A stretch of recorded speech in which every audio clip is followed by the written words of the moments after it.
ಸಣ್ಣ ವಯಸ್ಸಿನಲ್ಲೇ ಗಂಡ ತೀರೋಗ್ತಾನೆ. ಈ ಹಳ್ಳಿಲಿದ್ದರೆ ತನ್ನ ಮಗನಿಗೆ ಓದಿಸೋಕ್ಕಾಗಲ್ಲ ಅಂತ ಆ ಸಣ್ಣ ಮಗುನ ಕಟ್ಕೊಂಡ್ಬಿಟ್ಟು ಪೇಟೆಗೆ ಹೋಗ್ತಾಳೆ.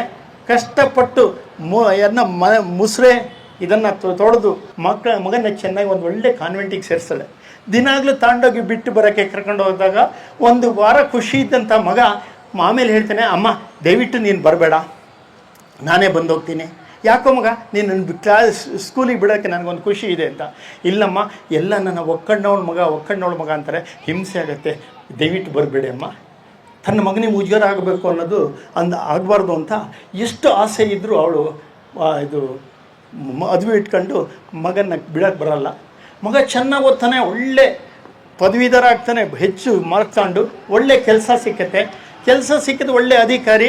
ಮನೆಗೆ ಬಂದರೆ ಇವಳು ಕಾಫಿ ಕೊಡೋಕ್ಕೆ ಬಂದರೆ ಅವಾಗ ಹೇಳ್ತಾನೆ, ಅಮ್ಮ ಕಾಫಿ ನೀನು ರೆಡಿ ಮಾಡಿಡು, ನಾನು ಕೊಡ್ತೀನಿ ಅಂತ. ಅವಾಗ ಇವಳಿಗೆ ಅನಿಸುತ್ತೆ, ಹೌದು ನನ್ನ ಒಕ್ಕಣ್ಣವಳು ಅಂತ, ಅವನಿಗೆ ಹಿಂಸೆ ಆಗಬಾರ್ದು ಅಂತ ಅಲ್ಲೇ ರೆಡಿ ಮಾಡಿರ್ತಾಳೆ. ಒಂದು ಒಳ್ಳೆ ಹೆಣ್ಣು ಜೊತೆ ಮದುವೆ ಆಗುತ್ತೆ, ಒಂದು ಸುಂದರವಾದ ಮೊಮ್ಮಗನೂ ಹುಟ್ಟುತ್ತಾನೆ. ಖುಷಿಯಾಗುತ್ತೆ, ನನ್ನ ಮೊಮ್ಮಗನ ಜೊತೆಗೆ ಆಡ್ತಾ ಕಳಿಬೋದು ಅಂತ.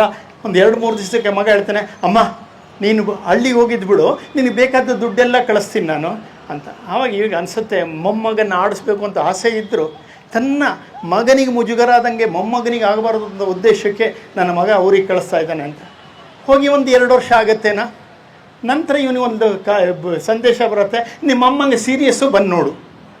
ಇವನಿಗೆ ರಜಾ ಸಿಕ್ಕಲ್ಲ, ಬರಲ್ಲ. ಆವಾಗ ರಜಾ ಸಿಕ್ಕಿಲ್ಲ ಅಂತ ಬರಲಿಲ್ಲ. ಇನ್ನೊಂದು 3 ದಿವಸಕ್ಕೆ ಬರುತ್ತೆ, ನಿನ್ನ ಅಮ್ಮ ತೀರೋಗಿದ್ದಾಳೆ, ಈಗಾದರೂ ಬಾ.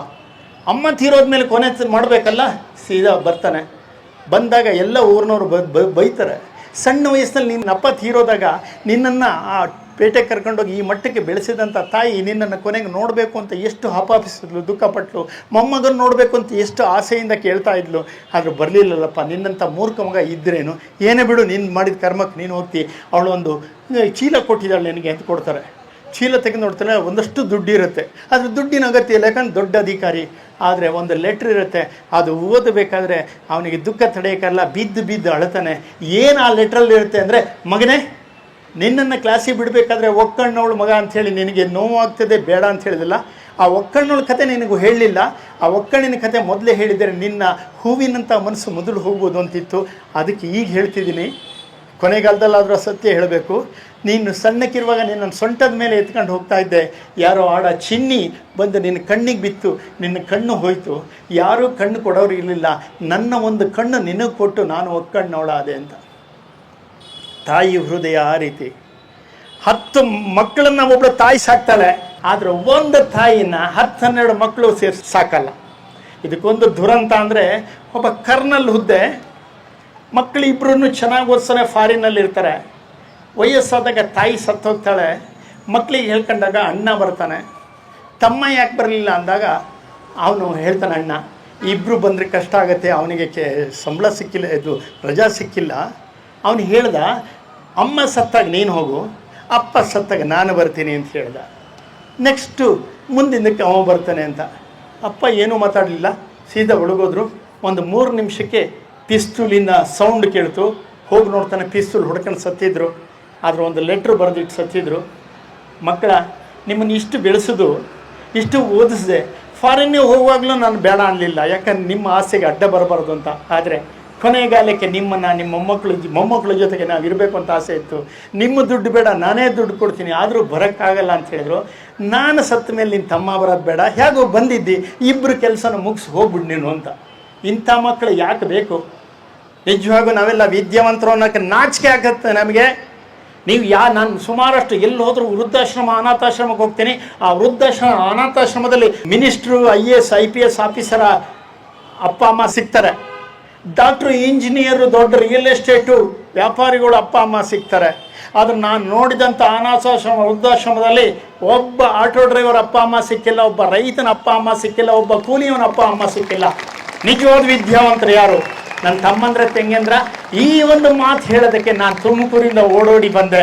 ಯಾಕಂದ್ರೆ ನಾನು ಸತ್ತ ಮೇಲೆ ನನ್ನ ವಿಚಾರ ನನ್ನ ಸಮಾಧಿಗೆ ಹಾಗೆ ಹೋಗಬಾರ್ದು, ನಿಮ್ಮಲ್ಲಿ ಪ್ರಜ್ವಲಿಸಬೇಕು. ನಮ್ಮನ್ನು ಎಷ್ಟು ಚೆನ್ನಾಗಿ ಬೆಳೆಸಿರ್ತಾರೆ ತಂದೆ ತಾಯಿ ಅಂದರೆ ಅದ್ರ ಬಗ್ಗೆ ಹೇಳೋದಕ್ಕೆ ಗಂಟುಗಟ್ಟಲೆ ಬೇಕು ನಮಗೆ. ಮುನಿಶ್ರೀ ತರುಣಸಾಗರ ಹೇಳ್ತಾರೆ, ನೀವು ಅಸಹಾಯಕರಾಗಿ ಭೂಮಿಗೆ ಬಂದಾಗ ನಿಮ್ಮ ರಕ್ಷಣೆಗೆ ಅಪ್ಪ ಅಮ್ಮ ನಿಂತಿದ್ರು, ಅವರು ಅಸಹಾಯಕರಾದಾಗ ಅವ್ರ ರಕ್ಷಣೆಗೆ ನಿಲ್ಲಬೇಕಾದ ನಿಮ್ಮ ಕರ್ತವ್ಯ ಅಂತ. ತಮ್ಮಂದ್ರ ತಂಗಿಯಂದ್ರ ಹೃದಯಪೂರ್ವಕವಾಗಿ ಹೇಳಿದ್ದೀನಿ, ಖಂಡಿತ ತಂದೆ ತಾಯಿಯ ಕಣ್ಣಲ್ಲಿ ನೀರು ಬರೆಸುವಂಥ ಮಕ್ಕಳಾಗಬೇಡಿ. ಆ ಕೆಲಸಕ್ಕೆ ಪ್ರೇರಣೆ ಆಗಿ ನಿಂತಾರೆ ಅಹಲ್ಯಾಬಾಯಿ. ಗಂಡ ಕಳ್ಕೊಂಡಾಗ ತನ್ನ ಇಡೀ ಜೀವನ ಹೋಯಿತು ಅಂತ ಮೂಲೆಗೆ ಹೋಗಬಾರ್ದು ಅಂತ ಸ್ತ್ರೀಯರನ್ನ ಸಬಲೀಕರಣ ಮಾಡಿದ್ರು. ಹಾಗೆ ನಮ್ಮ ದೇಶ ಬಹಳಷ್ಟು ದುಸ್ಥಿತಿಯಲ್ಲಿದೆ. ಬಾಂಗ್ಲಾ ನೋಡಿದ್ರೆ ಬೆಂಕಿ ಕೊಟ್ಟಂಗಾಗುತ್ತೆ, ನಿದ್ದೆನೇ ಬರಲ್ಲ ಅಂಥ ಸ್ಥಿತಿ ಇದೆ.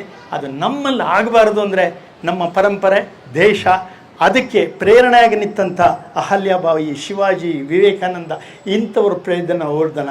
A for apple, B for ball ಅಂತ ಹೋದ ಬದಲು A for Ahalyabai, B for Bhimrao Ambedkar ಅಂತ ಓದುವಂಥ ಚರಿತ್ರೆ ನಾವು ಶುರು ಮಾಡೋಣ ಅಂತ ನನ್ನ ತಮ್ಮಂದ್ರ ತಂಗಿಯಂದ್ರಿಗೆಲ್ಲರಿಗೆ ಹೇಳ್ತಾ, ಈ ಒಂದು ಪುಣ್ಯ ಸ್ಮರಣೆಯ ಒಂದು 4 ನನ್ನ ನುಡಿ ನಮನಗಳನ್ನು ಸಲ್ಲಿಸೋಕ್ಕೆ ಅವಕಾಶ ಮಾಡಿಕೊಟ್ಟಂಥ ಪ್ರತ್ಯಕ್ಷ ಪರೋಕ್ಷವಾಗಿ ಕಾರಣದ ಎಲ್ಲರಿಗೂ ನಮಸ್ಕಾರ ಮಾಡ್ತಾ, ನಾನು ಈ ಅಹಲ್ಯಾಬಾಯಿ ಬದುಕು ನಮಗೆ ಪ್ರೇರಣೆ ಆಗಲಿ, ನಮಗೊಂದು ಆದರ್ಶ ಆಗಲಿ ಅಂತ ಹೇಳ್ತಾ ನನ್ನ ಮಾತು ಮುಗಿಸ್ತೀನಿ. ಜೈ ಹಿಂದ್, ಜೈ ಕರ್ನಾಟಕ ಮಾತು.